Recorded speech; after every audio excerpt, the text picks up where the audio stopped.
या कुक्षि विवरे कृत्वा स्वयं रक्षति सर्वतः नमामि जननीं देवीं परां प्रकृतिरूपिणीं कृच्छेन महता देव्या धारितोऽहं यदोदरे तत्प्रसादात् जगद्दृष्टं मातर्नित्यं नमोऽस्तुते पृथिव्या यानि तीर्थानि सागरादीनि सर्वतः వసంతి యత్ర తాం నౌమి మాతరం భూతి హేతవే మాతృదేవో భవ. ఇప్పుడు నవంబర్ నెల 2025 సంవత్సరం గోచార ఫలితాలు ఏ విధంగా ఉన్నాయి అనేటటువంటిది 12 రాశుల వారికి సశాస్త్రీయమైన పద్ధతిలో తెలుసుకునే ప్రయత్నం చేద్దాము. తులారాశి వారికి నవంబర్ నెల 2025 సంవత్సరం గోచార ఫలితాలు ఏ విధంగా ఉన్నాయో సశాస్త్రీయమైన పద్ధతిలో తెలుసుకునేటువంటి ప్రయత్నం చేద్దాం.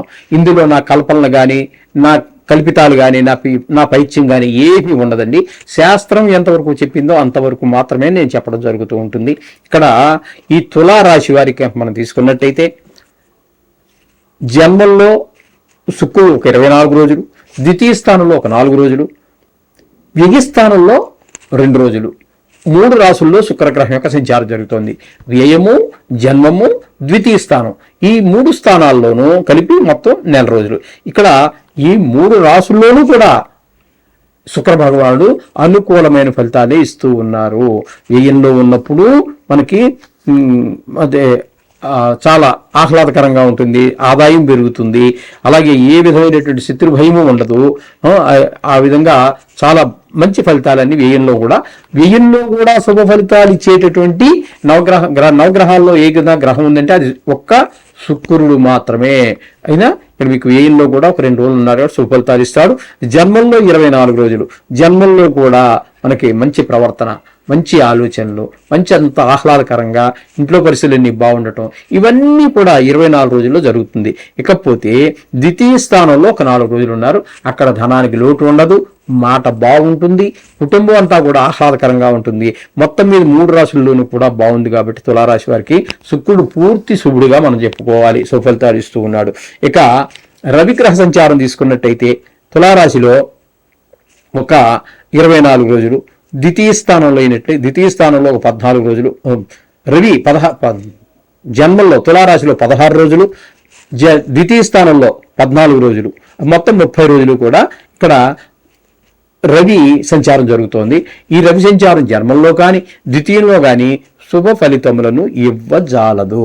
కాబట్టి ఇక్కడ రవి మీకు జన్మల్లో ఉన్నప్పుడు ఒక చెడు ఆలోచనలు, చెడు ప్రవర్తన, ఆహ్లాదంగా లేకపోవటము, కొంచెం ఆరోగ్య విషయంలో కూడా కొంచెం ఇబ్బంది పడేటువంటి పరిస్థితులు ఇక్కడ తులారాశిలో సంచారం చేసే రోజు.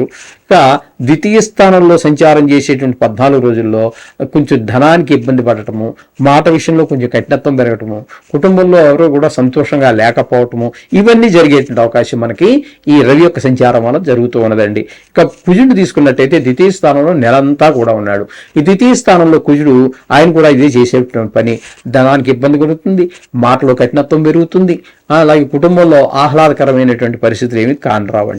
ఇక బుధుని యొక్క సంచారం తీసుకున్నట్టయితే జన్మంలో ఒక 6 రోజులు, ద్వితీయ స్థానంలో ఒక 24 రోజులు సంచారం చేస్తున్నాడండి.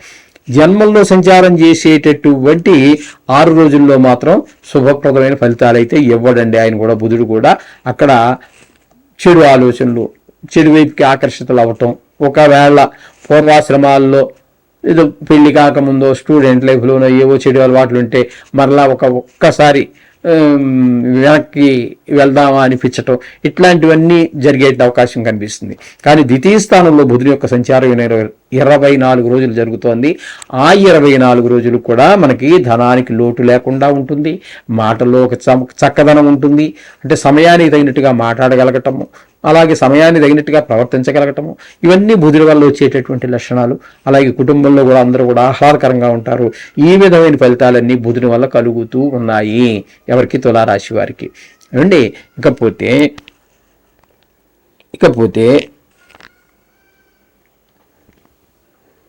తులారాశి వారికి పంచమంలో రాహుగ్రహ సంచారం జరుగుతోంది. అలాగే షష్టమంలో అంటే 6వ స్థానం అయినటువంటి మీనంలో శనిగ్రహ సంచారం జరుగుతోంది. కానీ వక్రగతి కారణంగా ఈ నెల అంటే నవంబర్ నెల 28 వరకు ఇక్కడ పంచమ స్థానంలోనే ఉంటున్నారు శని రాహు కూడా. తద్వారా జరిగేది ఏంటంటే ముఖ్యంగా సంతానం మీద వీరి యొక్క ప్రభావం కనబడుతుంది, చెడు ప్రభావమే కనబడుతుంది. వారికి కొంచెం బుద్ధి బలం సరిగా పనిచేయదు, చదువు మీద శ్రద్ధ వహించరు, ఆటల మీద శ్రద్ధ పెరుగుతుంది, తద్వారా గాయాలు అవటము, కొన్ని చెడు స్నేహాలు, ఇట్లాంటి చదువు మీద శ్రద్ధ తగ్గడం లాంటివన్నీ మనకి ఆవహిస్తూ ఉంటాయి పిల్లల మీద. తద్వారా పిల్లలకి ఏదైనా అయినప్పుడు తల్లిదండ్రులకే ఎక్కువ ఆవేదన కలుగుతుంటుంది. పిల్లలకు తెలియదు కదండి, వాళ్ళు చేసేటటువంటిది వాళ్ళకి ఏ దుష్ప్రభావం కలిగినా కూడా ముఖ్యంగా తల్లిదండ్రులకే ఆవేదన కలుగుతూ ఉంటుంది. ఈ విధమైనటువంటి పరిస్థితులన్నీ కూడా మనకి తులారాశి వారికి ఈ రాహు శని గ్రహాల యొక్క ప్రభావం వల్ల కలుగుతుంది. ఇకపోతే దశమ స్థానంలో గురువు సంచారం జరుగుతోంది. తదుపరి ఈ భాగ్యస్థానంలోకి వెళ్తే అక్కడ బాగానే ఉంటుంది అనుకోండి, ఒక 18 రోజుల పాటు.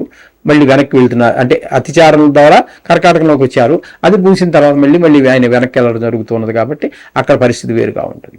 అక్కడ మాత్రం భాగ్యస్థానంలో ఉన్నప్పుడు చాలా అదృష్టం అనే చెప్పుకోవాలి. 9వ స్థానంలో గురు యొక్క సంచారం చాలా అద్భుతమైనటువంటి ఫలితాలు ఇస్తూ ఉంటుంది. భాగ్యం కాబట్టి చాలా చక్కటి ఫలితాలన్నీ ఉంటాయి.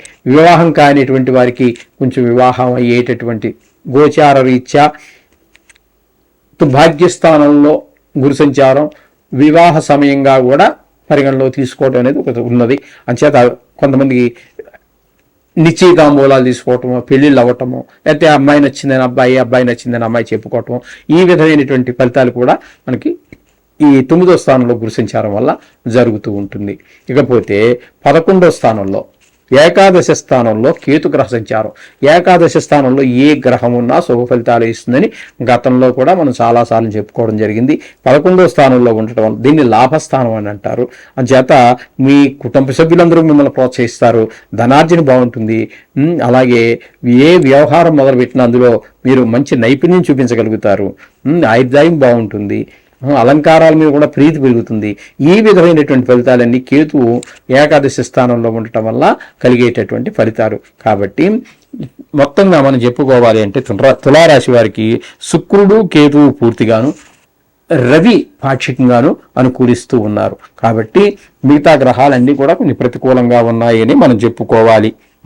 కాబట్టి గురువు కూడా కొద్ది రోజుల పాటు మనకి భాగ్యస్థానంలో సంచరించే రోజుల్లో కొంచెం పర్వాలేదు. అంచేత 2 గ్రహాలు పూర్తిగాను 2 గ్రహాలు పాక్షికంగాను మన ఫలితాలు ఇస్తూ ఉన్నాయి.